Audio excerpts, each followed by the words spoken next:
안녕하세요. 쾌도남마 이현우입니다. 김한길, 안철수 새정치 공동대표, 전 공동대표가 지난해 재보궐선거 이후에 패배 후 사퇴한 데 대해서 무책임하다 이런 얘기가 나왔습니다. 패배의 책임을 진 게 무책임하다는 겁니다. 이런 비판에 나선 사람이 친노 측 혁신이어서 논란이 커지고 있습니다. 친노 측 김경엽 사무부총장은 비노는 새누리당원이 잘못 입당한 것이다 이런 얘기까지 했습니다. 어이없는 편가의의 속내 잠시 후 살펴보겠습니다.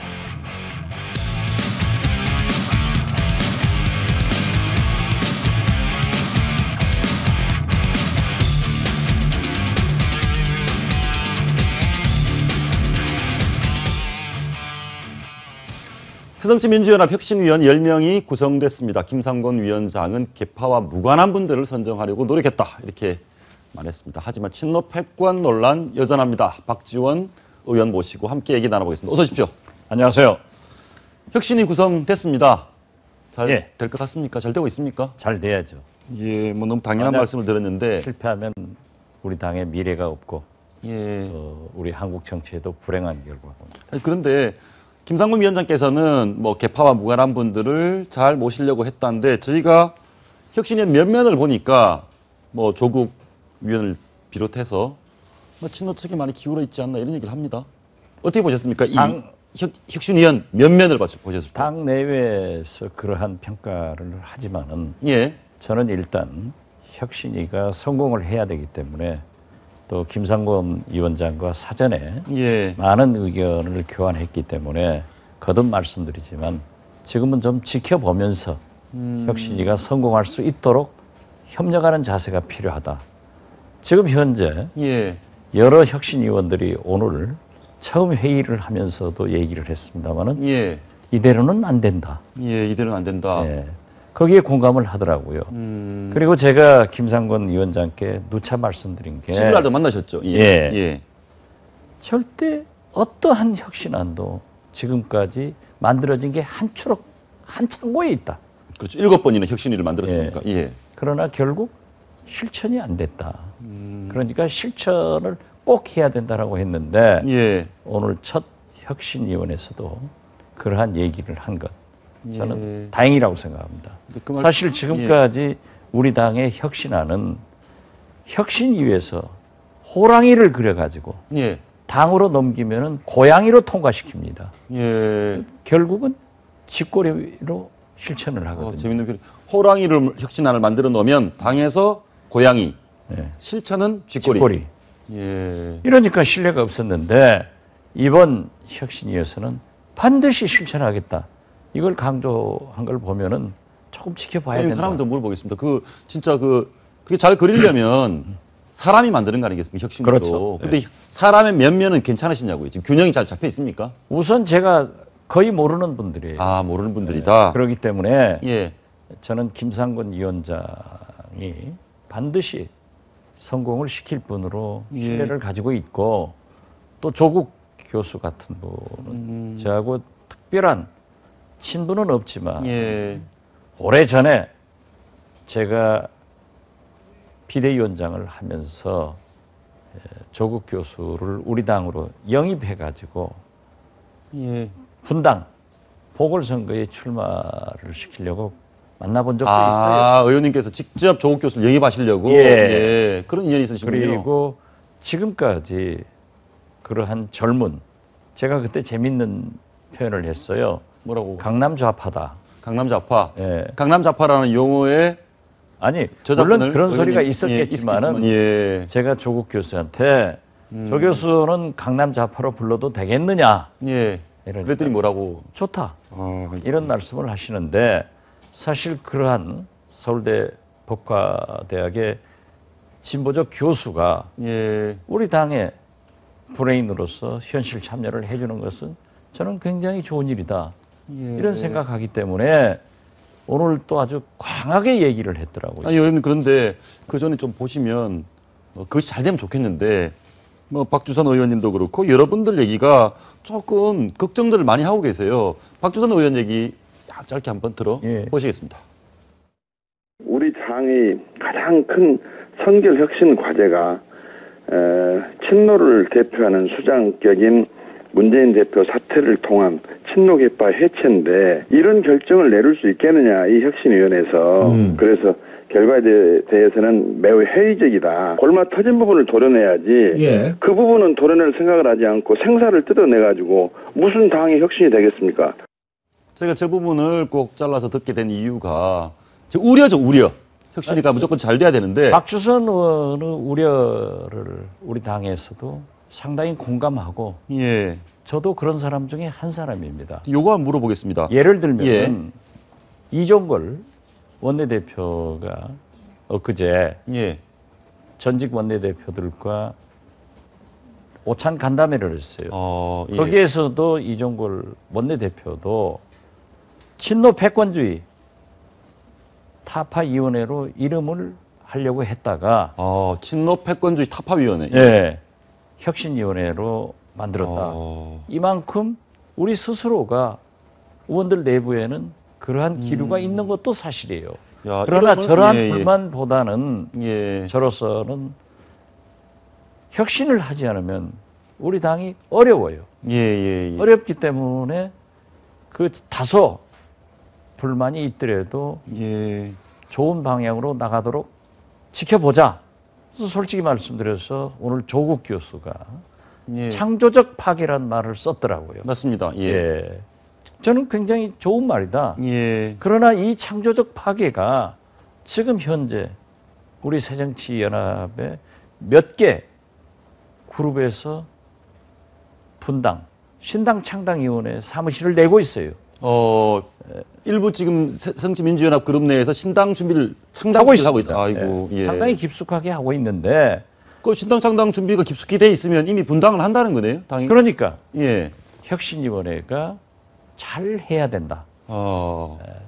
그리고 제가 늘 강조지만은 분열해서 패배하고 패배해서 분열하고 또 패배하고 예. 이런 악순환을 끊어주는 데는 우리가 정신적 창조적 파괴가 있어야 되지만은 예. 또 한편 혁신위원회나 문재인 대표가 잘못하면은 신당 창당파들에게는 우리가 창조적 파괴를 한다. 빌미가 되는 거죠. 이런 것을 하고 있기 때문에 예. 저는 잘하자고 하는 겁니다. 잘하자. 또 물론 저도 어떤 의미에서 보면은 신당파에 가담할 수도 있고 그렇죠. 당을 지킬 수도 상황이 있고 그건 몰라요. 그렇습니다. 그렇기 때문에 혁신위원회가 잘해달라. 그리고 오늘 혁신위원회 첫 회의에서 조국 교수 등 혁신위원들의 발언이 굉장히 현실을 직시하고 예. 앞으로 하겠다고 하는 의지를 표명했기 때문에 지켜보자. 지켜보자. 그러나 만약 예. 잘못하면은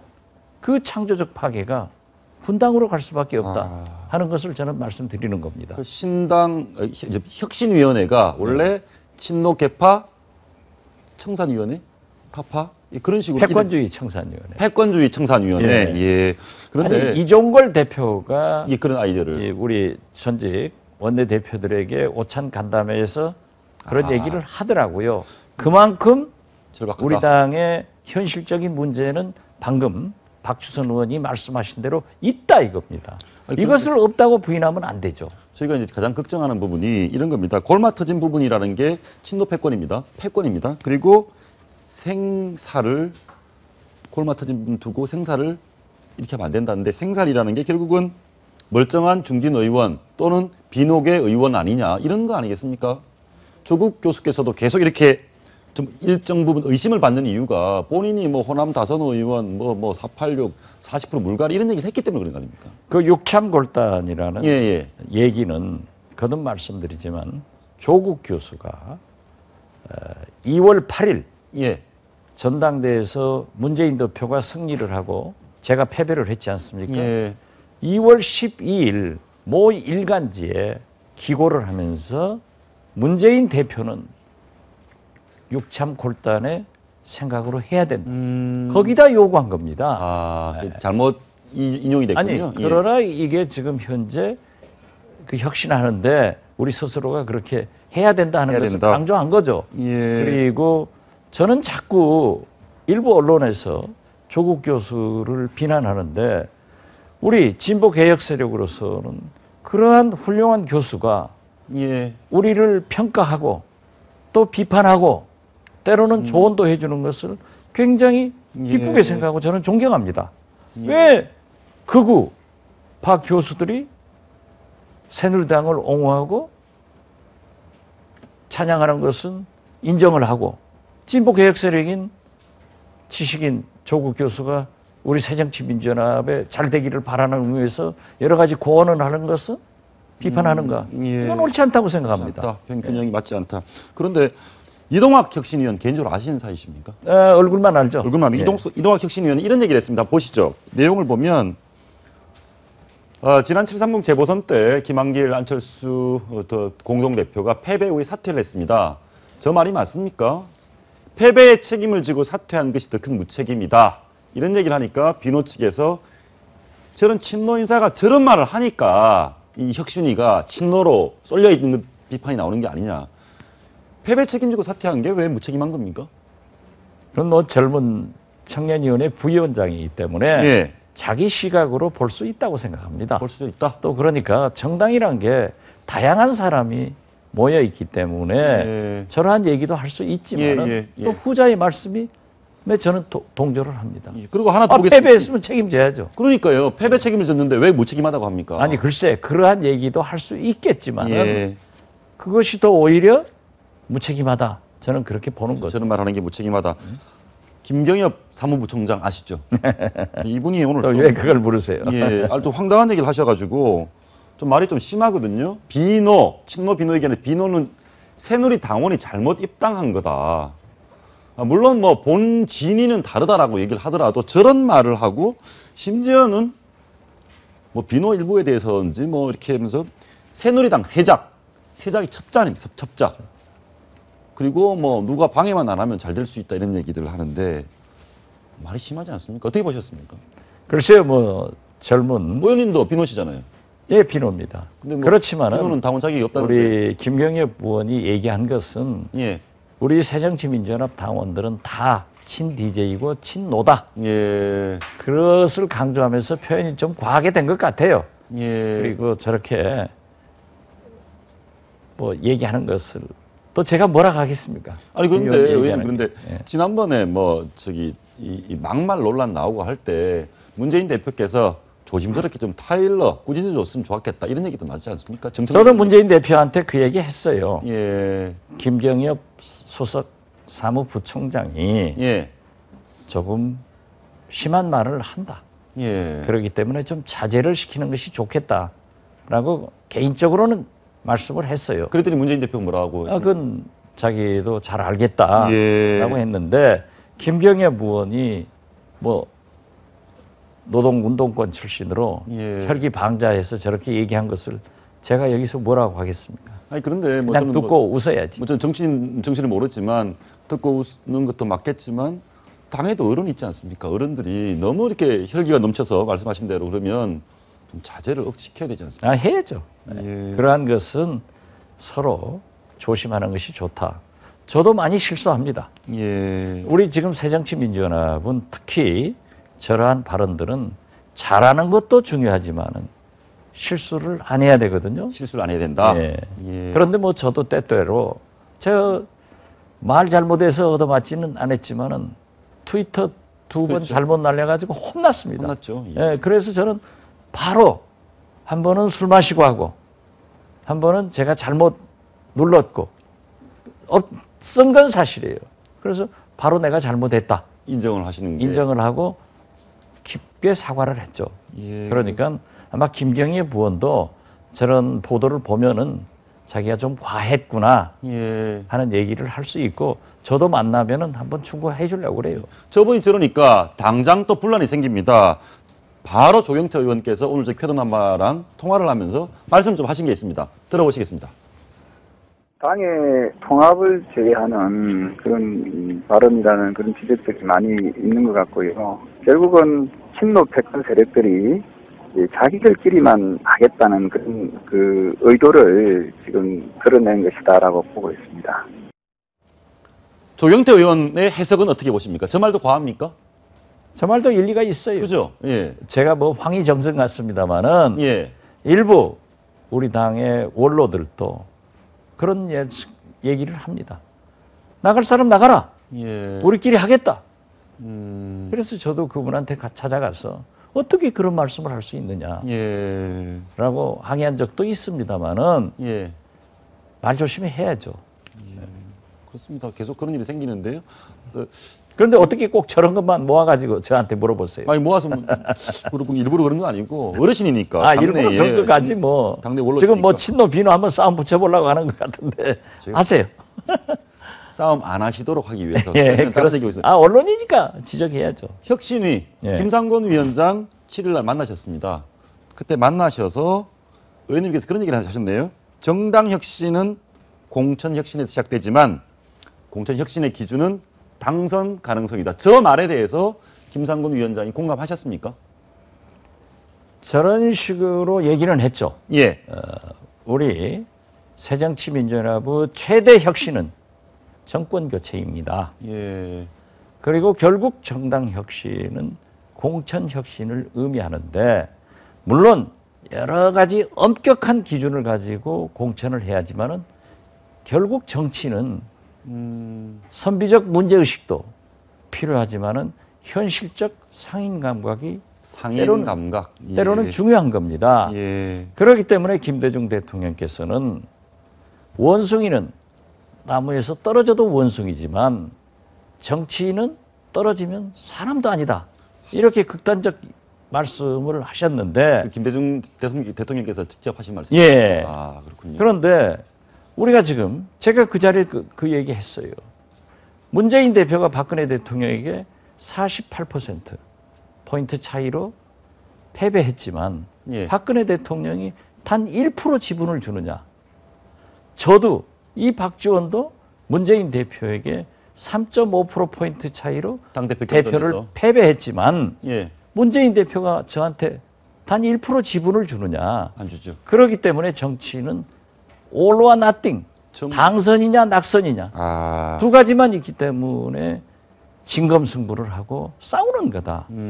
그렇기 때문에 혁신 공천은 우리 당의 최대의 혁신은 정권 교체에 있고 그 정권 교체를 하기 위해서는 이길 수 있는 당선이 많이 돼야 된다. 당선이 되는. 예. 그래서 문재인 대표도 당대표 나왔을 때 이기는 정당을 만들겠다고 했잖아요. 예. 그걸 이기는 정당을 만든다고 했다가 4.29 재보선에서 사패해가지고 오늘까지 공격을 겪은 그렇습니다. 거죠. 예. 그러니까 그러한 혁신을 하자. 예. 자, 거듭 말씀드리지만 혁신위에서 호랑이를 그렸는데 예. 그게 혁신위원회가 최종 결정기관이 아니에요. 그러니까요. 예. 그러면 최고위로 넘어오고 당무회의로 넘어와서 고양이로 통과시킨다고요. 그럼 모든 언론과 국민들은 새정치민주연합이 개혁, 혁신이 후퇴했다. 이런 비판을 받는데 그거라도 실천하면 좋은데 나중에는 쥐꼬리로 실천을 하게. 왜 그렇습니까? 이해관계가 얽혀져서 그렇습니까? 얽혀서 그러는 거죠. 예. 그러면서 제가 그 얘기도 했어요. 문희상 비대위원장 때 절대 못 고치게 당헌 당규에다 박았다. 예. 그렇지만은 문재인 대표로 와서 또 고쳐버렸다. 그렇죠. 네. 뭐 그래서 룰, 이 당헌 당규라고 하는 것은 선거 경선 룰도 바로 우리가 고치는데, 헌법이 아니에요. 예. 정당의 헌법이다. 말은 그렇지만은 개헌을 하려면은 얼마나 복잡합니까? 그렇죠. 못하는 거예요. 그래서 절대 혁신안을 내더라도 실천이 될 수 있도록 해야 된다라고 했더니 김상곤 위원장이 그러시더라고요. 못 고치게 하겠다. 예. 그건 순진한 얘기입니다. 이게 지금 100일 플러스 마이너스 알파면은 6, 7, 8, 9월 달에 끝나는 거예요, 혁신위원회는. 예. 그러면 다시 일상 당무로 넘어온단 말이에요. 예. 그러면 결국 문재인 대표가 현 최고회의가, 현 의원총회가, 현 당무회의가 얼마든지 고쳐가지고 또 바꿀 수 있다. 예. 쥐꼬리로 만들 수 있으니까. 뒷골이, 예. 근데 이걸 잘해야 된다 하는 조국 거죠. 교수가 예. 오늘 처음 혁신위원회 나가가지고 한 말씀 하셨습니다. 예. 칭찬하신 조국 교수가 예. 한번 얘기 한번 들어보시겠습니다. 새정치연합은 바뀌어야 합니다. 국민과 지지자들은 마지막 기회를 주었습니다. 이런 혁신이 실패하면 다가오는 총선과 대선의 결과는 불문가지입니다. 만들어진 혁신을 즉각 집행하고 실현해낼 수 있어야 합니다. 저는 문재인 대표와 130명 국회의원분들이 당과 국민을 먼저 생각하시며 혁신위 활동과 결정을 존중하시리라 믿습니다. 그래서 말씀 보면 저는 그게 보이는데 혁신을 즉각 집행하고 실현할 수 있어야 된다는데 혁신위는 집행권이 없습니다. 그렇죠. 그럼 그러니까. 예, 집행권 있는 최고위원 두 분이 공석이지 않습니까?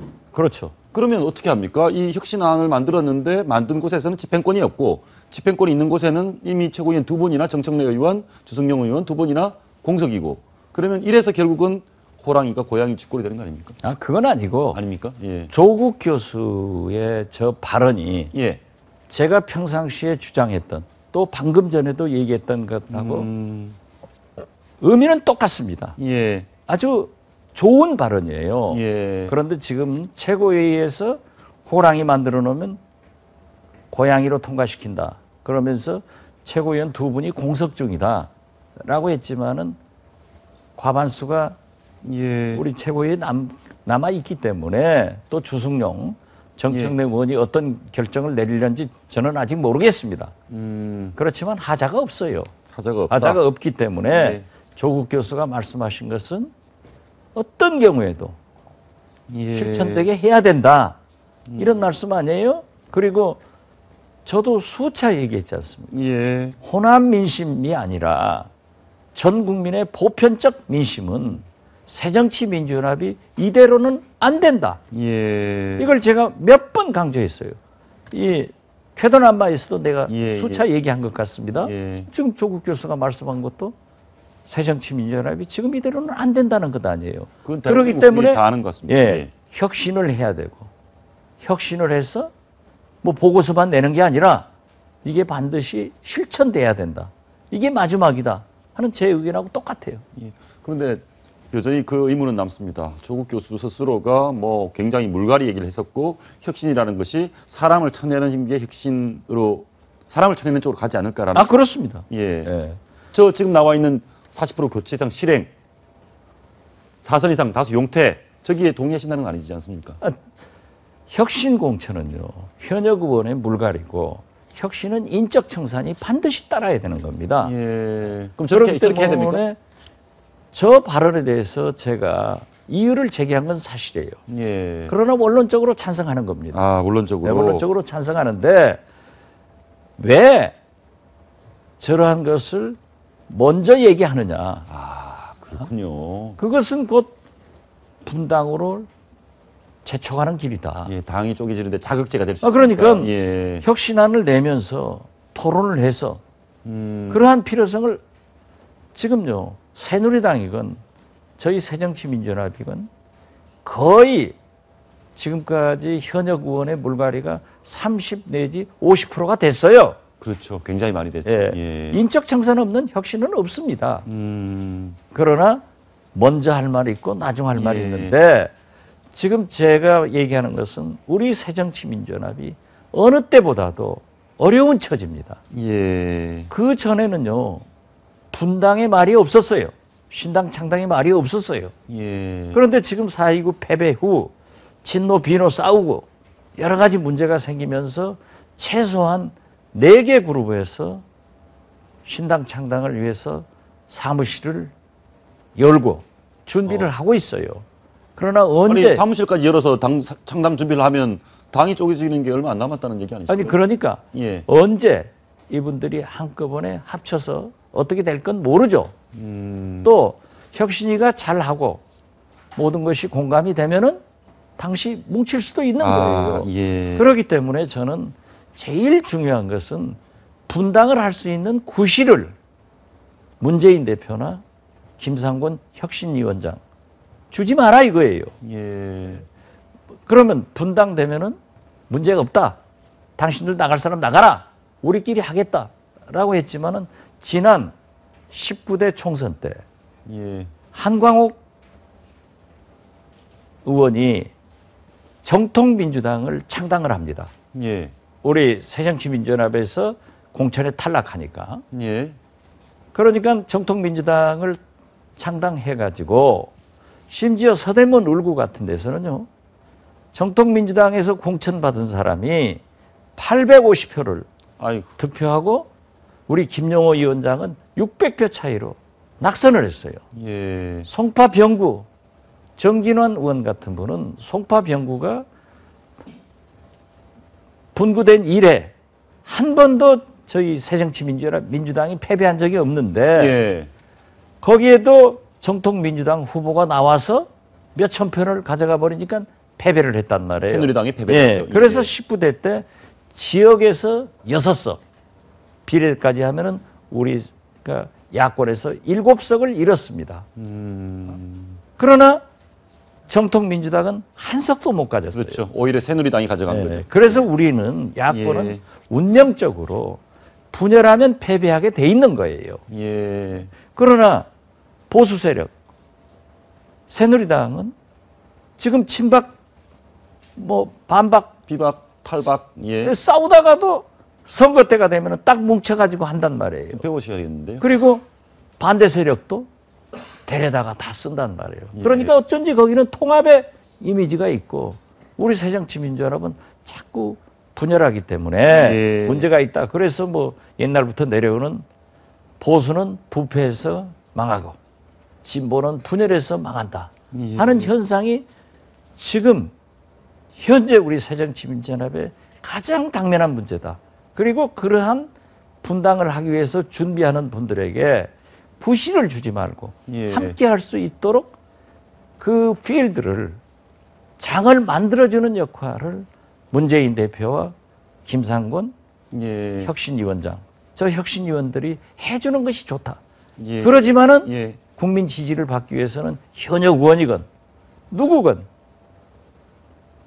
정당한 기준을 가지고 예, 예. 당선 가능성. 물갈이 공천 예. 해야 된다. 그렇지만은 당선 가능성을 염두에 두는 것이 가장 좋다. 예. 그래야만이 정권 예. 교체를 할 수 있다. 이겁니다. 의원님 짧게 두 가지만 더 물어보겠습니다. 황교안 총리 청문회 총리감으로 맞다고 보십니까? 근데 지금 보니까 새정치민주연합이 뭐 전투력도 별로 없고 그냥 대충 이러다가 반대하는 척하다가 통과시켜 주려는 거 아니냐라고 하고 있습니다. 글쎄요. 여론조사 보면은 예, 황교안 총리 후보자가 부적격하다 예. 하는 것이 훨씬 높더라고요. 뭐 비슷비슷한 것도 있고. 네, 뭐 갤럽은 또 예, 조금 다른데 아무튼 높아요. 예. 일반적으로. 그런데 황교안 총리 후보자 청문회 때나 성완종 예, 예, 예. 리스트 파문 이런 때 과연 우리 새정치민주연합이 제대로 야당 역할을 했는가 예. 하는 것에 대해서는 대단히 죄송하게 생각하고 야당답지 못했다 하는 것을 저는 솔직히 인정합니다. 인정하신다. 저는 예. 8명을 낙마시켜본 경험을 가졌습니다. 황교안 총리 부적격이라고 판단하시는 거죠? 아닌가요? 국민 여론도 그렇고 예. 좀 문제가 있다. 문제가 있다. 이런 생각하지만은 부적격- 이번 경우는 조금 다릅니다. 다르다. 예. 왜냐하면 청문위원이 반반이거든요. 예. 그런데 청문위원장이 여당이 하고 있기 때문에 예. 조금 더 유리하고 또 지난번에 대법관처럼 국회의장이 직권상정을 하면은 문제가 있다.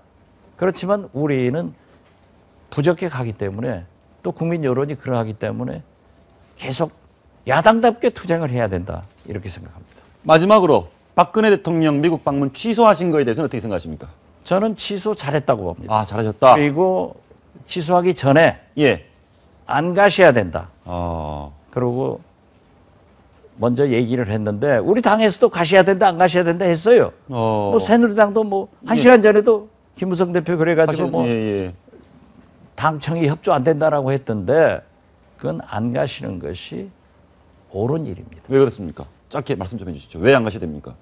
한미 관계 중요한데. 국민을 먼저 생각하고 예. 그다음 한미 관계는 또 할 수 있습니다. 한명 그리고 합시다. 구체적 얘기는 제가 할 수 없습니다만은 예. 본래 말이죠. 제가 청와대에 있었지 않습니까? 예, 예. 대통령의 건강은 국가 원수의 건강은 그 나라 안보의 제1호입니다. 그래서 우리나라 대통령에게도 감기 등 감염 환자는 접근을 못하게 돼 있습니다. 그래서 저는 박근혜 대통령이 현장에 가시는 것도 바람직하지 않다. 그러나 가시는 것도 진두지휘를 하셔야지 어디로 가셨느냐. 이렇게 2주간 아무런 말씀하지 않다가 컨트롤 타워가 없다가 이제 우왕좌왕하는 말씀하셨어요. 것은 뭐 병원도 공개하라고 말씀도 하시고 했는데. 그건 14일 후에예요. 예. 난리가 난 다음에예요. 그렇기 때문에 지금도 명확하지 않지 않습니까? 예. 그래서 그러한 문제는 지적을 하지만은 미국은 안 가시는 미국은 안 가시는 것이 훨씬 잘했다. 저는 그렇게 봅니다. 알겠습니다. 잘하신 건지 조금 더 지켜보고 싶긴 한데. 국민 여론도 안 가신 게 잘했다고 하는 거예요. 예. 알겠습니다. 빨리 당내 분열 잘 좀 봉합하십시오. 잘 되도록 우리 문재인, 예. 김상권 위원장한테 잘 보도해 주십시오. 알겠습니다. 오늘 말씀 감사합니다. 예, 감사합니다. 건강 상태는 좀 어떠십니까? 안 좋습니다. 어제 그 발표 듣고 나서부터 몸이 더 안 좋아지네요.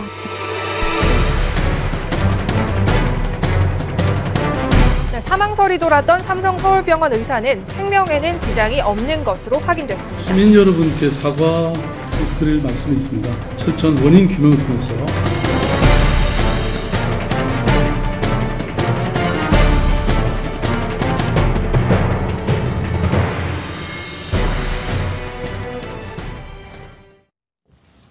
박원순 서울시장과 설전을 벌였던 메르스 의사, 일명 메르스 의사 35번 환자 의사의 뇌사 상태에 빠졌다는 오보까지 나왔습니다. 매우 위중한 것으로 전해지고 있습니다. 지병도 없었던 젊은 30대 의사가 왜 이렇게 상태가 악화된 걸까요?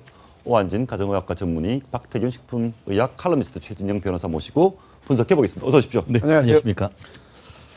제일 먼저 궁금한 게 너무 안타까운데 네. 굉장히 젊으시고 건강한 분도 이럴 수가 있습니까? 이럴 수 있죠. 예. 우리가 상황이 어떻게 될지를 예측할 수 있는 방법은 없지 않습니까? 예.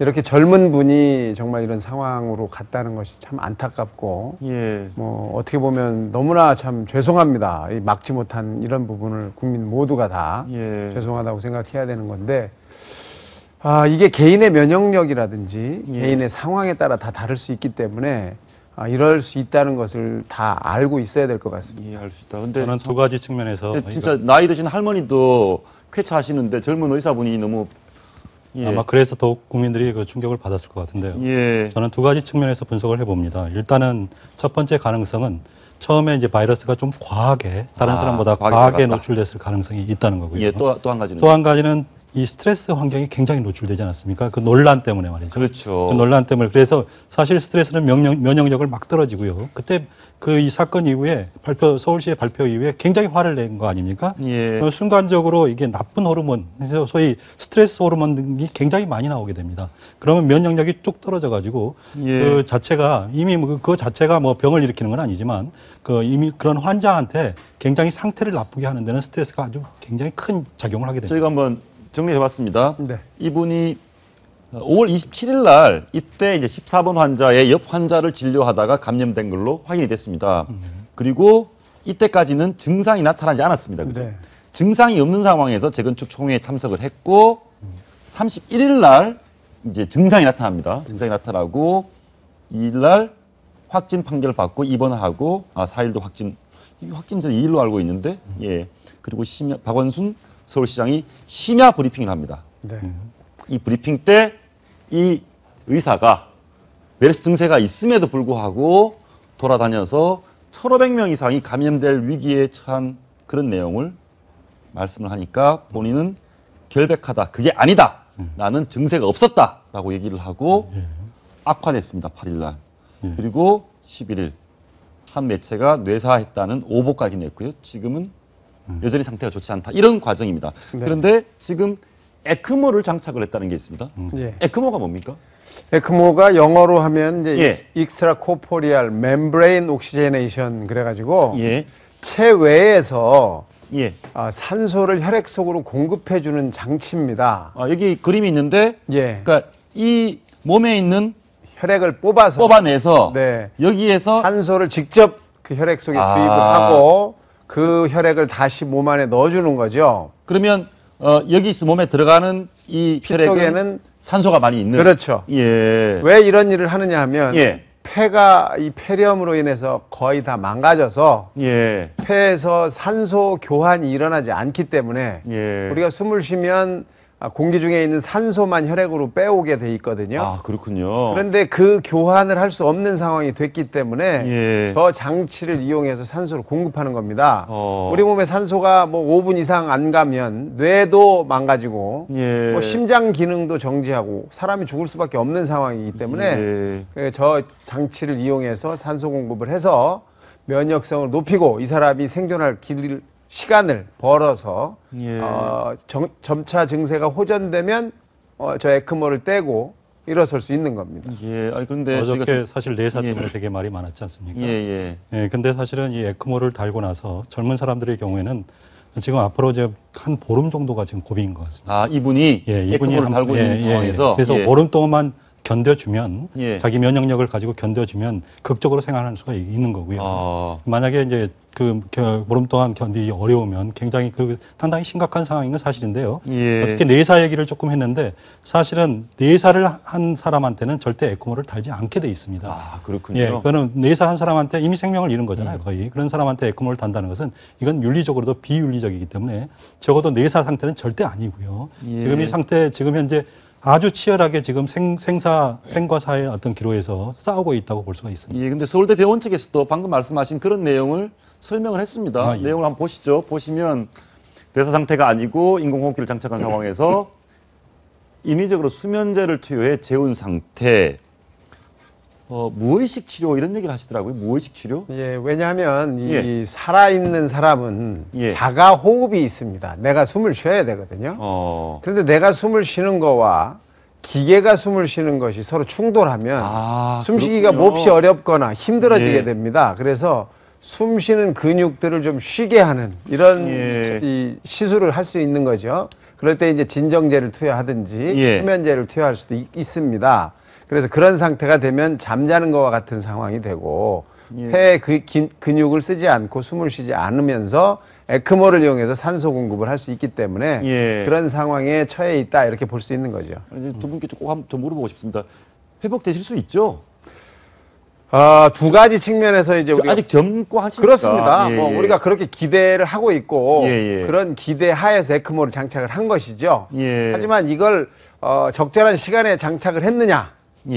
어떤 상황에서 장착을 했느냐? 이게 이제 가장 중요한 이제 관건이 될 거라고 생각합니다. 그러니까 에크모를 장착했다는 것은 적극적으로 살리겠다는 의지를 보인 겁니다. 적극적으로 살리겠다는 의지를 보인 거고 전에 에크모 장착하신 분으로는 그 이건희 회장도 그런 일이 있었죠. 그분은 심장 쪽이고 이분은 폐 쪽이라서 조금 방향은 다릅니다만. 사실 이 부분과 관련해서 지금 그 건강보험 심사평가원 관계자들의 말에 따르면은 이게 에크모 시술한 다음에 생존율이 뭐 그 외국 같은 경우에 한 40-50% 정도에 이르고 영국 같은 경우에는 한 60%까지도 된다고 하는데요. 사실 지금 서울대병원에서 지금 어떻게 보면 우리나라의 최고의 어떤 병원 아니겠습니까? 살리기 위해서 굉장히 최선을 다하는데 정말 국민들이 좀 염원을 모아야 될 시점이 아닌가 생각을 합니다. 근데 참 저희들이 다 국민들이 제일 안타까워하는 게 굉장히 젊었고요. 또 지병도 없었습니다. 그리고 당시에 채널A 저희 방송과 통화할 때도요. 굉장히 건강한 물론 한번 들어보시죠. 그 당시 목소리를 들어보시겠습니다. 제가 원래 알레르기성 비염이 있기 때문에 약간의 기침이 납니다. 그리고 일을 많이 하기 때문에 몸살이 가끔 날 때가 있어요. 그런 정도였지 그게 메르스 증세는 아니었습니다. 혹시 이런 건 어떻습니까? 혹시 저 알레르기성 비염이라든가 그런 게 메르스가 좀 더 빨리 악화되는 데 영향이 있었던 건지 일부 의사분들은 그런 얘기도 하시더라고요. 이 대학병원 의료진들이 너무 일이 너무 많아서 수면이 부족하다거나 이렇게 몸이 너무 피곤하면 면역력이 좀 떨어졌던 거 아닌가 이런 얘기도 있거든요. 그렇죠. 전부 우리가 이제 국가대표 선수들 있지 않습니까? 뭐 어떤 부분이든 다 있는데 이 선수들은 굉장히 건강해서 감기에 한 번도 안 걸릴 것 같이 생각을 합니다. 운동선수들요? 그렇죠. 하지만 이분들은 굉장히 자주 감기에 걸립니다. 아, 운동선수들이요? 왜냐하면 운동을 심하게 하고 나면 그 다음날 면역성이 뚝 떨어져요. 그래서 꼭 그 다음날쯤 감기를 걸리는 경우가 많습니다. 역시 마찬가지로 이런 경무에 시달리는 분들은 시달린 다음에 바로 직후에 이런 감기라든지 뭐 이런 호흡기 질환에 쉽게 노출될 수 있고 면역성이 떨어질 수 있고요. 또 한 가지는 알레르기성 비염이라고 하는 것은 기관지 천식과 같은 병의 일종입니다. 그래서 알레르기 질환 중에 하나이기 때문에 이분도 천식의 어떤 요인, 소인을 가지고 있었을 가능성이 있거든요. 그래서 이 두 가지가 합쳐지면서 더 심각해질 수 있는 그런 상황을 만들 수 있다. 일반적으로 기저질환이라고 했을 땐 말이죠. 만성폐질환을 얘기하지 않습니까? 근데 그 중에서도 만성폐쇄성폐질환, 즉 COPD의 경우를 오래 앓고 있다고 하면은 굉장히 더 위험해질 수가 있는데 그 알레르기성 비염이라든가 천식의 경우에는 조금 그 기저질환이라고 보기는 좀 어렵고 말이죠. 그보다는 좀 가벼운 면역력을 떨어뜨리는 건 아닙니다. 면역력을 떨어뜨리는 건 아니다. 근데 다만 그런 거 있는 것 같습니다. 저도 이제 그 로펌에 있는 그 변호사고 그 대형 병원에 있는 의사들은 이게 굉장히 경무에 시달립니다. 실제로 제가 알기로 그 대한의사협회 의료정책연구소 같은 경우에는 보면은 현행 규정상 한 주에 이제 80시간을 넘게 근무를 못 한다고 하지만 실제로 지금 보면은 수련과 한 25개 중에 14개과 이상이 한 주당 100시간 이상 근무를 한다고 합니다. 아마 그 지난번에 제가 노한규 전 협회장님 말씀에 따르면은 이분이 삼성병원의 펠로우 그러니까 레지던트 끝나고 이제 교수급 인원인데 그렇죠. 거의 주당 거의 100시간 이상을 근무했을 가능성이 충분히 높다라고 하고 있고 본인도 보면은 일을 많이 하기 때문에 그렇다는 것은 사실 지금 다들 말하듯이 요즘 술 많이 마시지 말라고 하지 않습니까? 한마디로 면역력을 최대한 유지하려고 하는데 경무에 계속 시달리다 보니까 이렇게 했다는 것은 저도 사실 거의 뭐 5, 6년 동안 쉼 없이 일했던 그 상황을 충분히 저는 지금 이해를 하거든요. 아마 그런 과정에서 이와 같은 어떤 병이 했는 것 같은데 35번 환자가 상당히 교훈을 주는 바가 있는데요. 사실 이런 시기에는 사실 개인의 면역력이 아주 중요하지 않습니까? 그 말씀하신 대로 경무 절대 하면 안 되고요. 스트레스를 가도록 덜 받고 그다음에 충분한 휴식과 수면을 취하는 게 지금 상태에서는 아주 중요한. 그런데 보니까 이 퇴원하신 분들, 치료 받으신 분들, 확진 판결 받으신 분들이 다 다릅니다. 다 다르죠. 자기 증세에 대해서 한번 들어보시고 얘기 나눠보시죠. 들어보시죠. 그냥 감기 걸린 거랑 똑같죠. 열 좀 나고. 감기 걸린 거랑 저 같은 경우에는 기침도 없었고 가래도 없었고. 기침을 막 하고 막 이불을 뒤집어 써도 춥고 땀이 나고 막 그러더라고. 처음에는 너무 황당하고 몸에 갑자기 없던 열도 막 생기는 것 같았었고요. 근데 지금은 진짜 기분 좋고 진짜 감사합니다. 저렇게 다양한 나이대에서 완치되신 분들인데 뭐 증상이 없는 경우도 30%나 있네요. 메르스 걸렸는데. 그럼요. 개인의 면역에 따라서 증상은 완전히 달라집니다. 우리가 감기를 걸려도 어떤 사람은 쉽게 회복이 되고 어떤 사람은 뭐 상당한 기간 동안 아프고 기침하고 고생하시는 분이 있거든요. 그 자체가 바로 개인의 면역과 연관이 있는 거죠. 독일에서 나온 연구 하나를 말씀드리고 싶은데요. 독일에서 사우디아라비아 환자들 한번 국민들을 10,000명을 조사를 해봤습니다. 10,000명? 네, 10,000명을 조사했는데 그 중에 한 100명 정도가 항체가 있었습니다. 항체가 있었다는 건 다시 말해서 그 바이러스가 한번 침투를 했다는 거거든요. 그러네요. 몸속에 그러니까 전체 인구를 한번 따져보니까 그거하고 곱하면 되거든요. 그 비율하고. 그러니까 약 한 40,000명 정도가 걸렸다. 한 번은 걸렸다. 감염이 됐다. 이런 얘기인데요. 근데 실제 환자 수는 1,000명 정도에 불과하잖아요. 그렇게 보면 어떻게 보면 39,000명이란 훨씬 더 많은 숫자가 실제로는 가볍게 증상도 없이 그냥 넘어가 버린 거죠. 그런 경우가 있다고 하니까 이거는 어떻게 보면 그게 사실 굉장히 중요한 논문, 그 랜시시라고 하는 아주 유명한 논문에 실린 독일 학회의 논문이기 때문에 이런 부분들은 조금 우리 국민들을 좀 안심시키는데 좀 도움이 되지 않을까. 통계를 보면 40,000명 정도가 걸렸다가 40,000명이 하여튼 그 감염이 됐다가 그 중에서 지금 실제 환자는 1,000명이었으니까 나머지 하여튼 3만 몇천 명은 하여튼 증상이 없었거나 하여튼 뭐 그냥 치료를 받지 않았거나 하고 넘어갔다는 거죠. 우리 좀 회복적인 할머니 한번 연결해 보겠습니다. 김복순 할머니. 할머니 나와 계십니까? 네. 할머니 지금 괜찮으시죠? 괜찮아요. 평소에 천식이 좀 심하셨다고 들었는데 지금 어떠세요? 그렇게 심하지 않았어요. 아니 메르스 걸렸을 때 치료 받으실 때는 어떠셨어요? 많이 힘드셨어요? 치료 받을 때 천식이 좀 숨차고 기침이 나는 것 같아서 입원했었죠. 옛날에 독감 걸려보셨죠? 감기 심할 때 몸살. 몸살이요? 과거에 몸살, 독감, 이렇게 몸살 걸렸을 때랑 이번에 메르스 걸렸을 때랑 좀 다르셨어요? 아니요, 그런 건 없었어요. 아이고. 근데 지금은, 과거에 독감 몸살하고 비슷한 수준으로 지나오셨다는 말씀이죠, 메르스를? 아니요, 폐렴 한 번 걸었어요. 예. 아이고, 지금 이렇게 회차하셨는데, 네. 지금 메르스 걱정하시고 메르스 앓고 있는 분들한테 하시고 싶은 말씀 없으세요? 네, 열심히 치료받으면 난다고요. 예. 알겠습니다, 할머니. 하여튼, 네. 계속 건강하시고요. 말씀 고맙습니다. 네. 저분 말씀을 들어보면, 연세가 77이시죠? 네. 건강하시거든요. 근데 저분은 제가 볼 때 천식이 그렇게 심한 분이 아니세요. 우리가 이제 의사들은 환자를 보면 이 숨 쉬는데 이 근육들이 어떻게 움직이느냐를 보면 천식이 상당히 오래됐겠다, 또 심했겠다를 볼 수 있는데 저분은 그렇게 움직임 자체가 없으시고요. 숨차 하시는 경우가 거의 없으세요. 지금 말씀하시면서도. 그래서 천식이 심했던 분은 아니시고 그냥 그런 기운이 조금 있으셨던 분이 이번에 메르스를 걸리면서 숨차고 숨이 쉬기가 힘들어진 호흡곤란 증세가 나타났기 때문에 천식이 좀 있었구나를 알게 되신 분이라고 생각이 되고요. 덩치나 이런 걸로 봐서도 저분은 면역성이 상당히 좋을 수 있는 그런 조건이 좀 있으세요. 덩치가 좋으면. 우리가 암에 걸려도 뚱뚱하신 분들은 그 암을 겪어내는 힘이 더 남아있다고 얘기를 하고 좀 체중이 안 나가시는 분들은 암에 걸리면 그 암을 이겨내는 힘이 모자라다. 체력이라는 것이 바로 면역력 중에 하나이기 때문에 저 할머님은 상당히 건강도 좋으시고 덩치도 좀 있으셔서 그게 회복하시는데 큰 도움이 되지 않았을까 이런 생각을 합니다. 그 말씀 들어보면 아까 이제 35번 의사 환자분, 메르스 환자라는 의사 그분도 좀 피곤한 상황이었다 이런 내용이 좀 있었고요. 그리고 스트레스가 극심했다는데 흥분을 하거나 화가 나면 더 위험해집니까? 두 가지 측면이 있습니다. 우선 한 가지는 개인이 가지고 있는 성격입니다. 성격. 그 성격이 예민하냐 아니면 예민하지 않으냐에 따라서 스트레스가 왔을 때 반응하는 정도가 다르거든요.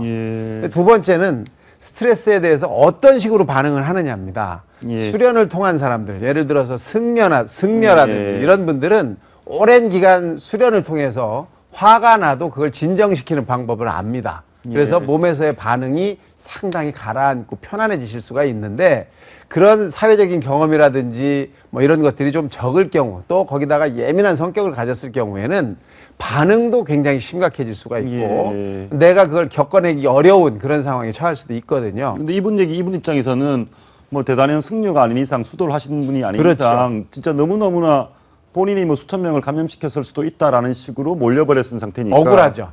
그러면 얘기 잠시 한번 들어보시겠습니다. 서울시가 새빨간 거짓말이라고 했던 이유는 29일부터 격리 조치된 적이 없습니다, 저는. 이거는 엄연하게 오보고, 그다음에 의사로서의 진짜 자격이 없는 인간처럼 만들었습니다. 30일 날 제가 주민총회와 심포지움에 참석했다고 하는데요. 이게 증세가 없었고요. 거짓말한 거죠. 제 자신을 부독덕하고 의사로서 자각도 없고 함부로 환자의 생명을 귀중하게 여기지 않는 세계 최고의 나쁜 의사로 만들었다는 거죠. 저 말씀을 들어보면 어떤 자기 의사로서의 자기의 최소한의 자존감에 상처가 많이 있었던 것 같습니다. 그렇죠. 자존감 이런데 어마어마한 상처를 입은 거죠. 보통 저는 과학적으로 이런 스트레스와 면역력 이런 부분이 증명이 된 게 있습니까? 예를 들면 하나를 말씀드리면 독감이나 감기나 이런 메르스는 사실 비슷한 질병인데 그 독감에 걸린 환자 또는 독감 예방 주사를 맞은 환자라고 사람이라고 했을 때 아주 그냥 예를 들면 즐거운 예를 들면 개그 프로 같은 거 이런 걸 보게 되면 면역력이 확 올라가고요. 그렇습니까? 그리고 이제 아주 심각한 거 아니면 다큐멘터리 같은 것 중에서 좀 심각한 다큐멘터리 이런 걸 보게 되면 각종 면역세포, T세포나 B세포 같은 게 있거든요. 그런 면역세포들이 활성이 탁 떨어진다는 그런 연구 결과가 있습니다. 그러니까 스트레스라는 것은 굉장히 어떤 병을 진행하는 데 있어서 굉장히 큰 영향을 미칠 수밖에 없고요. 그때 되게 많이 억울했던 것 같아요. 저도 이제 그때 당시에 날짜를 정확하게 그게 서로 양쪽의 의견이 달랐지 않았습니까? 그래서 제가 그때 나와서 얘기할 때 이분이 정말 처음에 얘기한 대로 그렇게 행동했다면 그거는 굉장히 의사로서의 윤리가 굉장히 문제가 있었다라고 이제 지적을 한 바 있는데 그 가정에서 얘기했죠. 그게 맞는다고 가정하고 그런 점에서 생각하면 굉장히 저도 마음이 아프고 미안한 생각이 들더라고요. 일단 미안한 생각이 들었고 지금 보니까 30일 날 개포동 재건축 총회에 참석을 하지 않았습니까? 그렇죠. 지난달. 그러면 지금 대충 봐가지고 오늘까지 이제 소위 잠복기가 끝나가거든요. 그러니까 그 숫자에서 1,500명 정도 됐죠. 그러니까 그분들이 만약에 지금 현재까지는 발생한 분이 없지 않습니까? 없죠. 없으면은 그분들의 경우에는 완전히 그때 그럼 물론 이제 워닝을 하는 건 좋지만 사실은 그런 분은 없었던 의학적으로는 35분 그 의사 환자분 말씀이 맞는 게 되는 거죠. 스트레스랑 면역이 연관이 있다는 거는 이 학문이 발달해온 과정을 봐도 압니다. 우리가 이제 저희가 학교를 다닐 때는 면역학이라는 책이 있었어요. 임뮤놀로지, 면역학 이렇게 딱 이름이 딱 떨어져 있었습니다. 그 뒤로 발전해서 임뮤노 뉴로 사이콜로지 이렇게 이름이 붙습니다. 면역, 신경, 정신의학 이름이 이렇게 발전이 돼가는 거예요. 즉 정신과 신경과 면역은 연결이 돼 있다. 이렇게 쭉 연결이 된 학문들이 계속 발전하는 것만 봐도 스트레스와 면역은 상당한 연관이 있다는 걸 알 수 있습니다. 그런데 지금 이분도 뭐 심지어 이름, 뭐 어디서 무슨 일 하는지 가족까지 다 노출이 됐습니다. 개인 정보가 완전히 노출됐죠. 이게 그리고 심지어는 또 뭐 박원순 시장께서 얘기한 이분이 어디 총회 참석했다는 그 조합원 총회 조합원에 150명 정도도 유출이 되고 이 부분은 뭐 개인정보 유출이 돼서 무슨 지금 들었습니다. 사실 이 부분과 관련해서는 상당히 사실 우리나라의 개인정보가 굉장히 중요하게 되고 최근에 저기 보십시오. 뭐 24시간 동안 게재됐는데 심지어는 이 조합원은 뭐 물었더니 반말이 심하더라 이런 것까지 다 적혀 있거든요. 네, 그렇습니다. 한마디로 이제 개인의 어떤 그런 건강 정보라든가 아니면은 뭐 종교적 신념이나 이런 것들은 다른 개인 정보 중에서도 이른바 민감 정보라고 해서 개인정보보호법상에 아주 민감 정보는 주의해서 어떤 관리하도록 그렇게 돼 있습니다. 그래서 만약 이걸 개인의 어떤 민감 정보를 어떤 잘못해서 유출했다든가 오남용했을 경우에는 다른 일반 정보보다 손해배상이라든가 형사적 처벌 규정이 훨씬 더 높습니다. 그런데 이 사건 같은 경우는 아시다시피 다른 것도 아니고 메르스와 관련되는 어떤 잘못 나갔을 경우에는 옆에서 왕따 당할 그럴 수 있는 그런 사건인 것이죠. 그러니까 요즘같이 SNS가 발달했기 때문에 이와 같은 것이 한번 유출된다고 하면은 결국은 한 곳 홈페이지에서 내렸다 하더라도 그것은 벌써 미국 북극 남극까지 다 갔을 수 있을 정도로 피해가 심각한데 지금 그냥 단순한 실수다라고 내렸다라는 식으로 해가지고 꼬리 자르기 한다는 것은 앞으로 문제가 될 것이고 앞으로 모르겠습니다. 피해자들이 집단적으로 해서 서울시를 상대로 손해배상 청구하는 것도 충분히 예상 가능한 상황이 아닌가 싶습니다. 하나만 거기 관련해서 저는 너무 35분 의사분은 너무 지금 다들 안타까워하고 계셔서 그분이 뭐 거의 뇌사라는 이런 식으로 오보가 나오는 배경에는 서울시 관계자가 또 뭐 이렇게 좀 서울시와 일부 언론의 합작품이다 이런 얘기도 나오고 있습니다. 네, 특히 그런 것 같습니다. 서울시 관계자가 저런 얘기를 했다고 합니다. 예, 맞습니다. 지금 얘기했듯이 이제 지금 얘기하는 것이 한국일보와 서울시의 합작품이 아니냐. 특히 이제 뭐 A 씨가 내 활동이 모두 정지돼서 어떤 회복이 불가능하다는 그런 취지로 이제 얘기를 했고 그거를 이제 한국일보가 받아 썼다는 과정에서 이와 같은 일이 벌어졌다고 하는데요. 과연 어떤 팩트 자체를 제대로 확인을 했는 것인지 결국 뭐냐면 어떤 서울시 관계자의 가 얘기했던 의도는 뭐냐면 봐라 지난주에 있었던 밤 10시에 우리가 했던 발표가 정당하다라는 것을 어떤 강변하기 위한 나름대로의 어떤 면피성 발언이었는데 어떻게 보면은 한 사람의 생명은 정말 우주보다 소중하다고 하는데 어떻게 보면 정치적인 어떤 본인들의 정당성을 주장하기 위해서 한 사람의 물론 그렇게 단정할 수는 없죠. 건강의 상태에 대해서 저런 식으로 얘기했다고 하면은 정말 그것은 윤리적 비난을 풀어서 법적인 비난까지도 좀 가능하다고 봅니다. 예, 알겠습니다. 그런데 지금 서울시가 그 관련해서 서울시장이 사과를 했습니다. 사과를 했는데 그 정도 사과는 안 된다 이 말씀이시고 또 하나가 서울시립의료원에서 메르스 환자 받지 말자 한 거. 근데 그 내용을 밝혔더니 실제랑 달랐습니다. 네. 저희가 당초 알기로는 진료부장이라는 사람이 개인적 의견으로 메르스 환자 받지 말자라고 했는데 저희가 직접 그 내용 전문을 확인해 보니까 보여주셨으면 좋겠는데 보시죠. 실질을.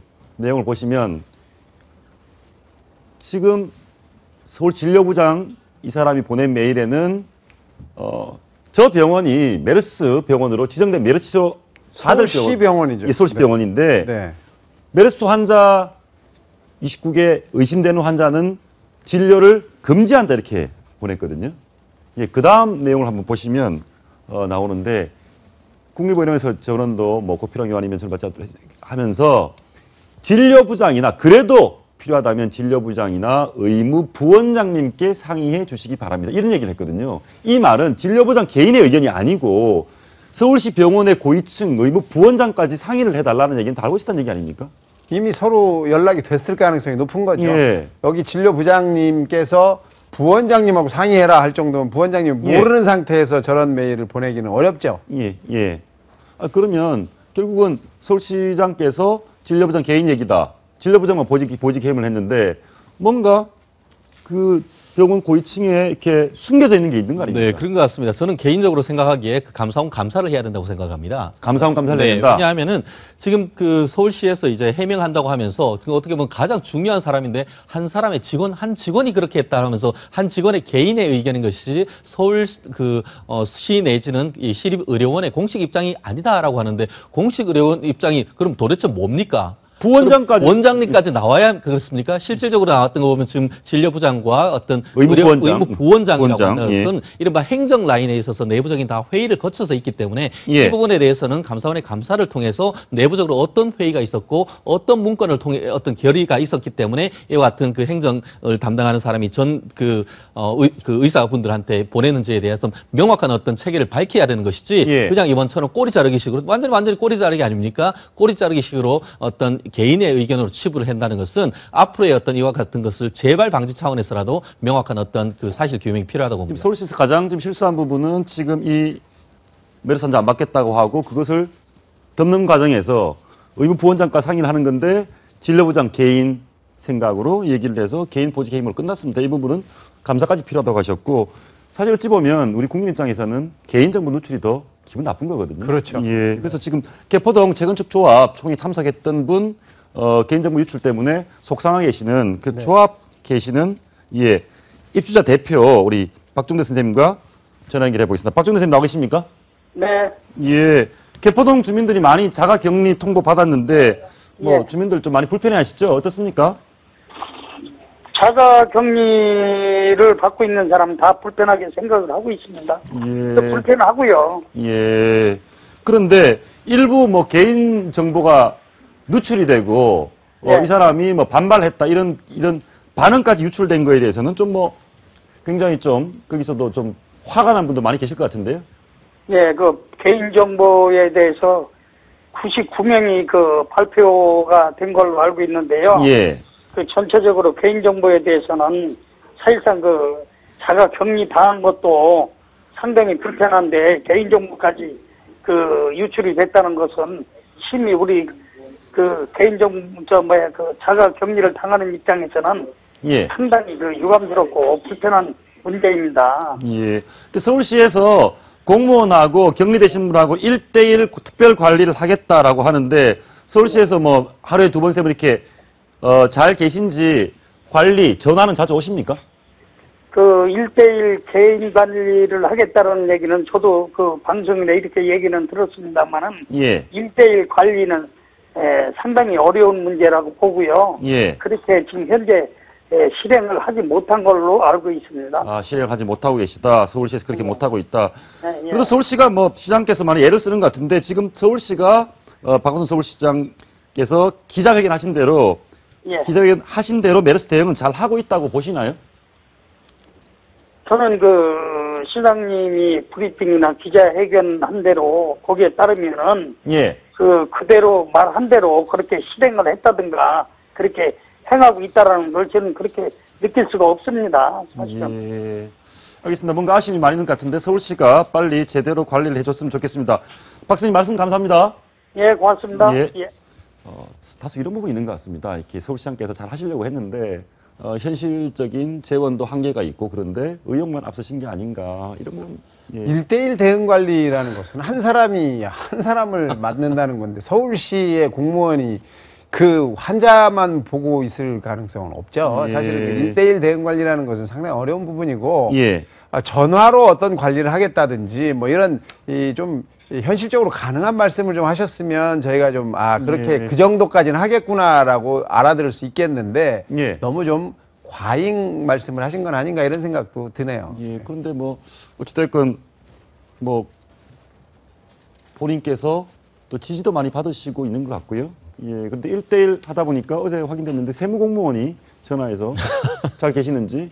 세무공무원이? 예, 세무직 공무원이 전화를 해서 좀 안 아프시죠? 잘 계시죠? 이렇게 확인을 했다는 게 확인이 됐습니다. 자기가 세무공무원이라고 밝혔답니까? 예. 아니, 세무공무원이라고 깜짝 놀라지 않습니까? 나 아니, 말도 안 되죠. 세무공무원은 질병에 대해서 알 수도 없고, 예. 어떤 식으로 환자분들, 특히 이제 그 개인 격리 되신 분들 아닙니까? 예, 예. 자가 격리를 하고 있는 사람들한테 해야 할 수칙이라든지 이런 거를 숙지할 시간도 별로 없으실 테고, 세무의 일에 바쁘실 텐데, 세무공무원이 나셔서. 그만큼 인력이 부족하다는 의미겠죠. 전 또 그것 또한 사실은 서울시장께서 이제 정부의 대응과 관련해서 초기 대응에 대해서 굉장히 어떤 비판을 하면서 예. 제대로 대응되는 매뉴얼이 있었느냐라는 것을 얘기를 하고 있습니다만 예. 거꾸로 그렇다고 하면은 서울시가 어떤 재난이라든가 이와 같은 감염병 확산때에 대한 대응책, 대응 매뉴얼이 제대로 있었는지에 대해서 정말 이번 기회에 서울시에 대한 것도 한번 체크를 해봐야 될 것 같습니다. 저희가 이제 국민들이 가장 큰 걱정은 어찌됐건 이번 메르스 사태가 진정되는 것인데. 그렇죠. 지금 월요일, 화요일, 수요일 계속 오늘이 고비가라고 했는데 딱히 진정되는 것 같지도 않고 계속 4차 감염 얘기는 나오고 젊은 사람도 아프다고 하고. 네. 어떻습니까? 지금 국민들이 굉장히 혼란스럽습니다. 지금 진정되고 있는 겁니까? 진정이 돼야 되는데 그건 희망사항인 것 같고요. 예. 하여튼 이번 주 말까지는 한번 지켜봐야 될 것 같습니다. 예, 이번 주말까지는 지켜봐야겠다. 이번 주말은 아주 되게 중요한 중인 것 같습니다. 예. 근데 아직도 지금 예. 이제 삼성 서울병원에서 나온 예. 확진자들이 다른 병원에 다니면서 또 다른 감염을 일으켰을 가능성이 상당히 우려되고 있지 않습니까? 그렇죠. 예. 그렇다 보면 이 사람들이 만난 사람들의 잠복기, 예. 그걸 또 생각해야 되거든요. 그러다 예. 보면 제가 볼 때는 이번 주말도 더 지나가야 되지 않나 이런 생각도 좀 해보거든요. 예. 근데 저희가 이거 보시죠. 그동안 메르스 확진자 현황인데 이 분홍색 삼성의료원에서 감염되신 분들, 삼성서울병원에서 이렇게 끝났습니다. 여기는 아산병원이죠. 쭉 끝났습니다. 그런데 평택이고 그다음에 삼성. 예, 평택 삼성. 죄송합니다. 이 평택이고요. 예. 삼성인데 예. 요런 색깔이 전혀 다른 빨간색이 또 나왔습니다. 이것이 지금 또 더 새로운 진원지, 폭발하는 진원지가 아닌가 이런 걱정들을 하고 있거든요. 저는 근데 조금 다른 측면에서 예. 물론 확진자 자체를 막아야 되는 것은 또 굉장히 중요합니다만 그에 반해서 국민들이 오늘 보니까 이제 한 여론조사기관에 한 1,200명을 상대로 해서 확인을 해봤더니만 한 58% 정도가 앞으로는 좀 수그러들 것이다라고 기대를 하고 있고 예. 그 이면에는 뭐냐면은 이른바 괴담으로부터 상당 부분 사람들이 비교적 안심을 하고 있다는 어떤 심리적 안정감이 상당히 더 중요하다고 생각합니다. 예. 이제 이 병이 무엇인지에 대해서 얼마나 위험성이 있는지에 대해서 어느 정도 알고 또 어떤 경우에는 감염된다 하더라도 아무 증세 없이 넘어간다는 걸 알기 때문에 상당 부분 안정된 그런 어떤 사회 분위기가 되는 것이 굉장히 중요하고 그렇기 때문에 지금부터는 전문가 분들이 정말 제대로 대응을 해준다고 하면은 예. 이 사태를 넘어갈 수도 있지 않을까 그렇게 생각을 합니다. 괴담이란 게 정말 무서운 일이에요. 예. 사실은 사스가 처음 났을 때 그 사스의 이름이 괴질이었어요. 그렇죠. 괴질이란 거 그러니까 사람들이 공포에 굉장히 질렸던 괴질. 예. 그래서 이름을 사스로 바꾼 이름을 거죠. 사스로 예. 바꾼 이유도 예. 그만큼 이제 대중을 안심시키면서 그러면서 차근차근 관리해 나가는 게 아주 중요한 문제인 것 같습니다. 예. 근데 그걸 전문가가 한다는 것은 좀 웃기는 일이죠. 사실 정말 우리가 이제 이런 과학적이지 않던 조선시대, 뭐 고려시대 이럴 때 괴질이 돌거나 역병이 돌면 민심이 아주 흉흉해지는 겁니다. 예. 이 밀란이 일어날 수 있는 거 아닙니까, 사실은. 그 옛날 같으면, 지금이야 이제 뭐 그렇지 않지만, 예. 그렇다면 지금 이 공포에서 회복될 수 있게 하려면, 예. 책임 있는 기관과 책임 있는 사람이 적극적인 대처를 해야 되고, 예. 그 적극적인 대처에는 국민들의 비판을 받을 각오를 해야 되는 거고요. 예. 그 비판을 받으면서 양해를 구하는, 사과의 말씀을 아주 정중하게 해야 되는 거죠. 예. 이런 불편함이 생길 수 있다. 이런 상황을 우리가 해결하려면 개인의 자유를 구속하는 상황이 생길 수 있고 예. 이런 불편함이 생길 수 있다는 것을 확실하게 말씀을 하시고 예. 그다음에 조치를 어떻게 할 건지 격리를 하는 게 옳은지 학교를 가는 게 옳은지 사람들 모이는데 나가도 문제가 없는지 이런 예. 부분에 대해서 명확한 얘기, 지침을 줘야 되는 거거든요.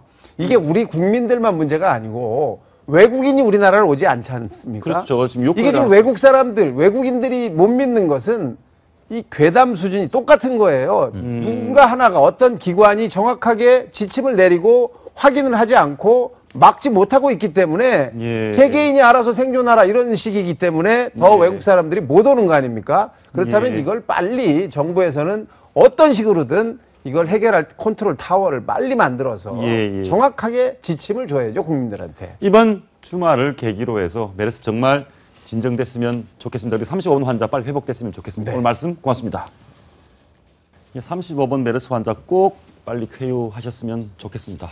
시청해주신 여러분 고맙습니다.